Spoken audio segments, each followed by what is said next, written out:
Hi everyone, তোমাদের আবার একটা নতুন ব্লগে সবাইকে স্বাগত। আজকে দেখো জানলা খুলে দেখি ইনি বসে বসে এখানে পাতা খাচ্ছেন।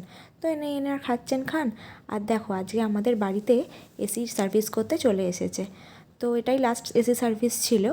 আর সন্ধেবেলাতে আমরা কি করেছি, যে পাটনায় বড় বড় বাজারে যে লঙ্কাগুলো পাওয়া যায় সেই লঙ্কার একটু বড়া করে নিয়েছিলাম, তো চা দিয়ে খাওয়ার জন্য।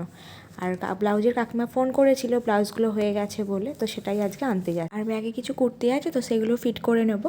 আর এই দেখো, তো আমাদের কমপ্লেক্সের একদম উল্টো দিকে একটা স্যামসাংয়ের বড় শোরুম ওপেন হবে, তো সে তারই একটু কাজ চলছিল। আর কথা বলতে বলতে দেখো চলে এলাম ব্লাউজের দোকানে। তখন আমাদের মোটামুটি সব কিছু নেওয়া হয়ে গেছে, ও পেমেন্ট করছিল।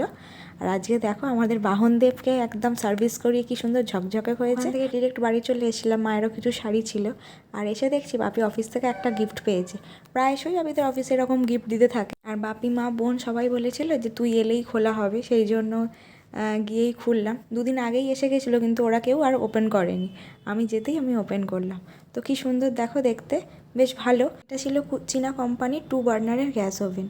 তো চলো বাড়ি থেকে সবাই একটু আড্ডা মেরে গল্প করে খাওয়া দাওয়া করে চলে এলাম বাড়িতে। তো বাড়ি এসে আজকে একটা স্পেশাল আমাদের ডিনার আছে। তো এখানে আমরা পুরটা করেই গেছিলাম, মা আর আমি মিলে। তো এখানে দেখছি বাবা আস্তে আস্তে পাকাতে শুরু করেছে, পুরটা ভরে দিচ্ছিল, আর মা এখানে বেলে দিচ্ছিল, আর আমি কচুরিগুলো পটাপট ভেজে নিচ্ছিলাম। কড়াইশুঁটির কচুরি রেসিপিটা আমার শর্ট ভিডিওতে দেওয়া আছে, তোমরা চাইলে কিন্তু দেখে নিতে পারো।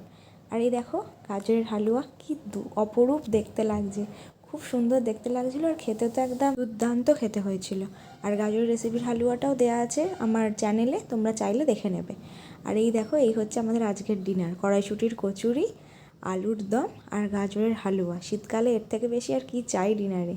তো এখানে ও সার্ভ করে দিচ্ছিল প্লেটে প্লেটে। বাড়িতে আমাদের 4 জনেরই সবাই মিলেমিশেই কাজ করতে পছন্দ করি। তো এই জন্য কী হয়, কারোর ওপর কারোর চাপ পড়ে না, খুব সুবিধাই হয়। ফ্যামিলিতে সবাই সবাইকে হেল্প করলে এতে বরং ফ্যামিলি বন্ডিংটা আরও বেশি স্ট্রং হয়। তো সেই কারণেই আমরা সবাই মিলে কাজ করতে একটু বেশি পছন্দ করি। এই দেখো খাবার সার্ভ করে দিয়েছে। আর এই ছিল আমাদের আজকে ডিনার। তাহলে চলো ব্লগটাকে আজ এখানেই শেষ করা যাক। আবার তোমাদের সঙ্গে দেখা হচ্ছে নতুন আর একটা ব্লগে।